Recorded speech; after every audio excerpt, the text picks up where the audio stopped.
beyond perception. You know just how it goes. Give me a topic, let's make it poppin'. No matter the scale, whether it's grand or microscopic, we have options. Logo had you thinking, what's your perception of this? But you gon' have to go beyond to gain conception and grip on your thoughts. Sometimes to follow your dreams, you follow your heart. So chime into this broadcast, make sure you doing your part.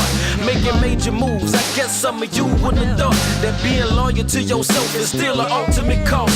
You take a loss to be a boss, but in the end you will win. But if you push through that first wall, now your journey begins beyond perception. No doubted questions. Yeah. Good evening, it's Lomax The Brand. I'm here with Hurricane Dave. Hey, Dave. So, please introduce yourself to our viewers. Let them know who you are, what you're about. Just give a little background on who Hurricane Dave is. All right. Hurricane Dave. I'm the Vice President of Programming and Operations for Radio 1 Atlanta, as well as VP of Programming for the Rickey Smiley Show, which is on about 70 radio stations across the country. The Ed Lover Show, which is on probably about 12. And I also consult our Radio 1 stations in Richmond, Virginia. So what made you get into radio? How did you get to become, and I would say you're fairly young, program director? That's a big accomplishment, you know, in this market. Oh, yeah. Well, Atlanta's is a great market. I've been doing radio for 30-something years, really a lot longer than 30-something years. I've been doing radio ever since I was a sophomore in high school. And I kind of fell into it by coincidence.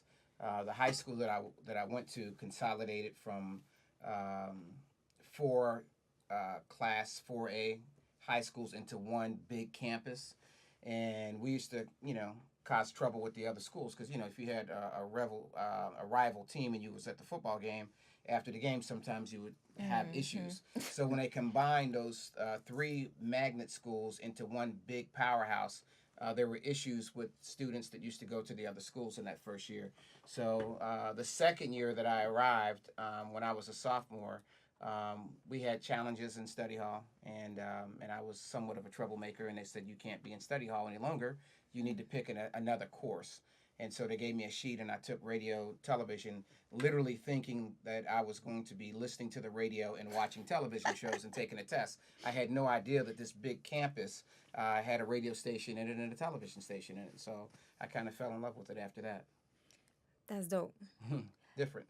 So for me, being that our background, you gave me my first internship. Norfolk. So you're almost like a dad.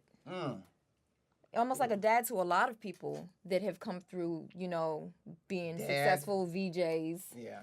And hosts and actors and actresses and the whole, because when you go from radio, there's a whole bunch of doors that can open. Oh, yeah. Because you're selling your personality. Always. And it's always sold online first. Your voice. Then you have to say something that kind of captures people's interest. And then if you look good, that kind of helps as well. Oh, yeah. So, I mean, how the pressure of being able to kind of put yourself in a position where you're like literally making stars. It could be challenging, and sometimes I find myself kind of pulling back, especially in Atlanta. When I first got to Atlanta, I was in the clubs, almost every night, definitely Thursday through Sunday. But then as more and more people started finding out who I was and that I control what I think is the biggest hip-hop station in the country, which is Hot 107.9, it became more of a challenge for me to be out and enjoy myself because people were always bringing me their songs. So how do you stop that? A lot of times I don't want to say I don't go out as much, but I kind of curtail it, and I don't put on social media where I'm at until I get ready to leave. And I know that sounds kind of weird, but I still love the interaction with people. I would rather not be in VIP. I'd rather be wherever the people are congregating, because if you're watching something, that's where you're going to get the vibe and energy. Because a lot of times in Atlanta, everybody's a VIP. So when you're in VIP, you see the same people from club to club that's in VIP, and you don't get the energy of the room unless you're just with regular people. Okay, so when we talk about being beyond perception, you made a good point of saying that a lot of times people will approach you because of who they know you are and the power that a program director carries. Because a lot of times it's either with a bag that they want to get, give you a bag, you play our Which music. is so crazy. Or they try to befriend you to then get you to Of course. play their music. So the perception that people have of you, explain what you think the perception is that people have of you, and then explain who you truly are in essence. I think the perception is that people think that, well, part of it is true. I do carry a lot of weight. I don't want to say like people's perception is, oh, he's a powerful guy, which I am to a certain degree, but it's also very tapered and very measured. You know, it's not me. You know what I'm saying? It's really about whoever's sitting in the chair. I mean, I happen to be a VP of programming, but whoever the next VP or whoever the next program director is, they're going to get that same attention. And then I can be off to the side and just be me. And so I never lose fact of it ain't about about me as the individual. It's about the position that I hold. And that kind of keeps you grounded. And I had to learn the hard way when I was young, coming up in the game, and I thought I was the ish. And then when I found out that when I got out of a gig, the same people that was like jocking me the next week if I was out of work, they weren't jocking me no more. Not jocking you, Yeah, was it? yeah, that was like, yo, this is like crazy. And so I learned a lesson, and you know, I've been in a business, you know, like I said, over 30-something years, really like 40-something years now. And I've been terminated 4 times in this business. Wow. And when you get terminated, I've never been terminated with cause. It's always because, okay, we want to bring somebody in and pay him half the money that we're paying you. Or if there is a conflict between me and my boss, because a lot of times general managers, who is your boss, they want to be the PD as well. Instead of worrying about sales and the whole operation, they want to tell you how to do your job. And I'm a Leo, and so I'm kind of like, you know, kind of a firm believer in my thoughts. And so I've been asked to leave because of that in the past. So knowing that when you're out of work, people treat you differently. When you get in a powerful position, you kind of take it all with a grain of salt. It's like, okay, I get it. You know, it's not about me. It's not about, oh, he's the great Hurricane Dave. No, he has a position. I'm trying to get my song played on that station. He's the guy in that position, and that's why I'm showing him attention. I understand. Does that make sense? That was a long story. No, it makes complete sense. I don't take myself too seriously at the end of the day. Well, I think we have to learn how to be humble, because Absolutely. we never know when we'll be in that position of the person that gives the gift and then the person that has to get the gift. Sure. So it's always that thing. So when you talk about these positions and these people and losing jobs, we know that on air personalities, right? So how do you determine a person that has a great personality but just too much? What would you say about somebody that's trying to get into this business? They want to be a VJ, they want to be a host, but you see something in them, but it might be too much. I'll take that all day over someone who needs to be pushed. You know, it's hard to pull the magic out of a person. It's easier to have someone who has that magic, who has that natural gift, and just shape them and mold them into the star. You know, we have that a lot of times with radio talent. I get people who send me air checks all the time. But nowadays, you know, it ain't even about just an air check. It's about what your social media look like. You know, what are you doing on Facebook? What are you doing on Instagram? How many followers you have? You know, so the game has changed. Radio just be like, you know, people used to say, oh, you have a face for radio, which was like, okay, you're not a very attractive person, but on the air, you sound like you're the bomb. Right. So those days are gone now. Radio is multimedia. Radio is social media.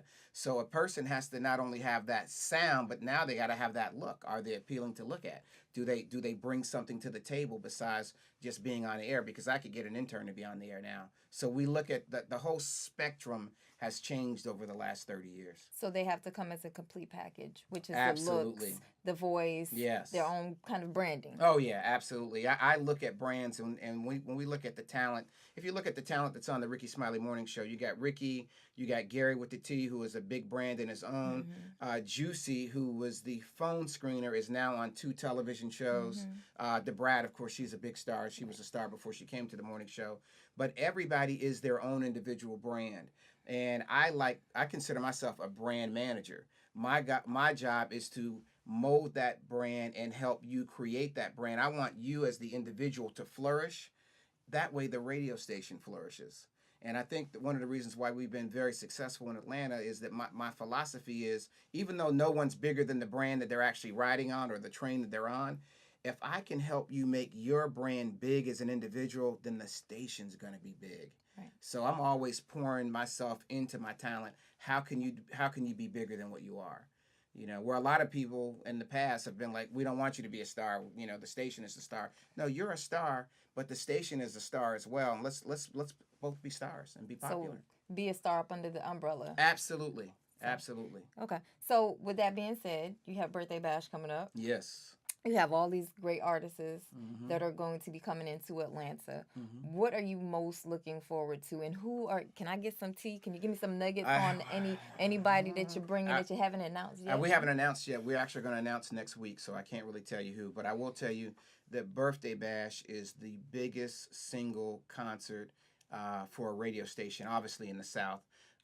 It's only second, and I would say only because New York is bigger, but Hot 97 does a big event. Their event is huge, and they're in a bigger market. But our event is the most important because a lot of the artists will schedule dates around Birthday Bash because they want to be a pop-up. There's 2 or 3 people that I know that we're talking to right now that definitely did not book their date Father's Day weekend because they want to be able to do their show wherever they're at, and then come and be a pop-up guest on Birthday Bash. So I like the cockiness. You threw a little dust of little sprinkles of shade in there. Well, I love it. I live for it. You know, not no real shade. No you talking real about New shade. York, Hot 97, and saying you the real station. No, we are. Oh, you talking about the promo? The pop-up. Yeah, it's because they copied us. It's funny.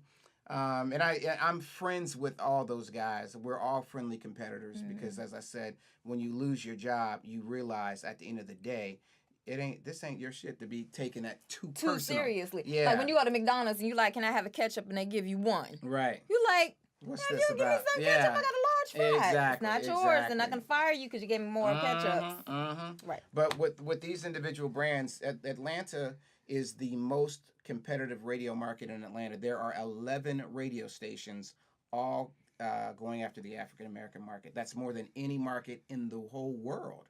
Wow. So it's a super, super competitive market. So if you're trying to take something that we've established as Birthday Bash is like the premier concert event, this station over here trying to do concerts now, which they ain't never been doing concerts like that, I'm not happy with that. So yeah, I'm gonna sprinkle a little shade here and there. So was that the purpose between the pop-up concert that you because we had decided we were gonna do the pop-up, and somehow it got to those guys, and then they decided they're gonna do a show, and they're gonna call their show the Pop-Up Show. And so, that's why the promo, I called in reinforcements. I like, I need a promo, and this is what I needed to say. I needed to say, we the kings of this pop-up shit. We created this pop-up shit, and I want it to be aggressive, and I want it to be in their face, and I want everybody to know that when they think about pop-up shows in Atlanta, they think about Hot 107.9. Now, that's not to throw any shade on them, because they've been around a lot longer than Hot 107.9, and they're the heritage station, believe it or not. And that station had never been beat by us before I got here. And so they're also probably 2.5 times the power that we have. It's a big station. I mean, I respect that brand. I have no disrespect for that brand at all. But I'm over here fighting tooth and nail. And so if we've established ourselves as the leader in something, and you think just because you're bigger and you got more power, you're just going to take that from us? Hell no, that's not happening. So not on my watch. Not during hurricane season. Nah, absolutely not. If you want that, you're going to have to take that. So we've been beating them on the younger end, 18 to 34, which is what Hot 107.9's brand is. It's an 18 to 34-year-old brand. That's all we really care about. And, I mean, they're a big brand. They used to be number one, 18 to 34, 25 to 54, people about to die. I mean, because they're just such a big-ass brand. Right. But the 18 to 34-year-old space in Atlanta, no, we own that. That's us. And I'm very passionate about that. So with that being said, the content, musical content that's coming out right now, how do you feel about it? I like it. Not necessarily all of it. It's funny, Lomax, because a lot of people, my demo and my personal age demo, they don't understand. They don't understand Yachty. They don't understand Uzi. I don't Uzi either. Vert. Yeah. So some people say don't like get yabba dabba doo. Yeah, One, two, and three, I see you. some people call it mumble rap, and I don't want to say I take that shit super personal because I'm playing it, but a lot of these old heads, they just don't get it because especially these older rappers who be dissing them, they never got that money. The record labels got that money. They pimped them. They don't have a whole lot to show for it. So they hating on these young kids who have gotten educated and understand the game, and they getting Or paid. getting money. They getting that money. Yeah. And so for somebody to diss the younger generation like that, to me is an insult. I can't even rock with you, you know, because I think whatever young people like, if you 18 to 34 and you like polka music, I'm putting polka music on my brand. And when I hear people talk about the young people and they disrespect them, I'm like, what's your problem? Okay. So even if it doesn't have any lyrical content, if it's popping, if it don't have any lyrical content, wait a I mean, second. there's a lot of music out here where the content is not that of. It's not conscious. It's not Common. It's not KRS-One. It's not Public Enemy. I get all that, but it's conscious to the people that are listening to it, to them. It's not for me to digest. Like Yachty, as an example. Yachty, people will be dissing him all the time. That dude has already made $6 million in publishing alone. But does that mean that you're a talented artist because you're making money? Yeah, because you're getting paper. I mean, talent, judging somebody's talent, that's all relevant. That's all from the person's perspective that's looking at it. Because I guarantee you, no, I'm serious. Yeah. So to the people that, like Yachty's audience, as an example, some would consider them like misfits. I mean, I happen to know that camp very well. In his album cover, I can't talk about his album cover because it's not out, and I don't want to blow that concept. Okay. But the concept is dope, and it's going to represent the people who listen to him are going to be like around him, and to some people they're going to call them outcasts, misfits, probably losers or whatever. But those people are super loyal to Yachty. Right. And so to them, that's like their superstar. We may not get it because it's out of our demo. I certainly don't get all of it, but I respect somebody who's made a connection with a certain audience. That's their hero. It don't have to be my hero. Right. But so to them, he's super talented. He's God. Right. I get it. And I'm not taking anything. There's some songs that I like. No, there's some songs that I like, and then there's some other songs that, you know, I can't get into. But I think that's like anything. You know, a little bit of mashed potatoes. I might not like the gravy. Yeah, of course. It's okay. But somebody like it.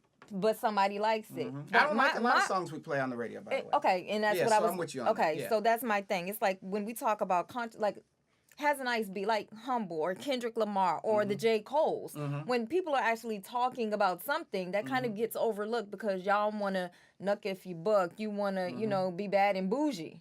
Opposed to something that's actually, I love it too. On Thursdays when I'm going out. Right. But, you know, again, I also want something that gives me some substance. Sure. That kind of actually has some kind of message with it, not I don't want to turn up every day. I just can't. No, I agree. So that's why I asked you about the. I think the current state of music is awesome. So you love it. Okay. I mean, it's different. It's definitely not, like I said, Public Enemy, Common, or any of those records that necessarily make you think. I mean, Kendrick is obviously, he's good. But believe it or not, I like Yachty. I get turned up on Uzi Vert. You know, that stuff, it makes my soul come alive. I love it. You looking at me like, really? I'm absolutely serious. I really am, because it just reminds me, you know, like of the uncle that you have. You like. I'm not gonna be that uncle in the club. You sure? No, you sure? I'm positive. I will make a meme of you if you got that uncle to be at the cookout with them. I got me 2 or 3 bad, you know what's on my side. I'll be that uncle. I ain't gonna be the uncle looking at a place. Not with the fanny pack. No, hell no. Okay. I just want to make sure. I used to have a fanny pack. We all used to have one. I had a New Kids on the Block fanny pack back. Yeah. I mean, I'm from Boston, so you know, I got you. Lime Represent. So before we go and bid a farewell, is there anything that you want to say as far as like any misconceptions, any preconceived perceptions? Because like you earlier, everything is about interpretation. Sure. What people see and what they interpret is to the one that's receiving it, right? Absolutely, yeah. So would there be any last few words that you have? I think with regards to me, because that's kind of what the show is about, the big misperception is that they think that my life is so amazingly well, which it is. But I mean, I post a lot of positive stuff, a lot of spiritual stuff. I'm certainly a believer in God and faith. I always say that I'm spiritually led. I definitely have issues like everybody else, you know. But a lot of people, when I see them, they say, "Man, I wish I had your hand," or man, your life it seems like it's so amazing, but they don't realize the heartache that I've gone through as well. I just don't choose to put a lot of that on social media. Sometimes I do. When my son is incarcerated, he got incarcerated and was looking at 50 years in prison, but I was a parent that was not going to let him get caught up in the system, and we got that situation not resolved. But he's going to be out in probably about a year instead of 50 years, and he's going to have an opportunity to get his record expunged. But, people don't necessarily want to talk about that. Right. But they see my 2.5-year-old, and she's so cute and amazing, they just think that that's my whole world. But I have troubles and issues and fights and people I get along with at work and secret haters at work that I know that they're haters, But so I have a normal life just like everybody else, and I have feelings. Like one time I posted something, and it was on social media, and somebody called me and said, "Hey, man, are you okay?" And I'm like, "Yeah, why?" And they said, "Well, your post sounded like you were really down." And I said, "Well, I kind of was down, but I'm not, like, ready to commit suicide." Right. And they said, "Well, you post stuff all the time that's positive. Why did you post that?" I said, "'Cause people need to know I'm a real person. Right. I have emotions. I get excited. I get sad. I cry. I do all those things. Right. Everything is not always peachy king like it looks on Instagram.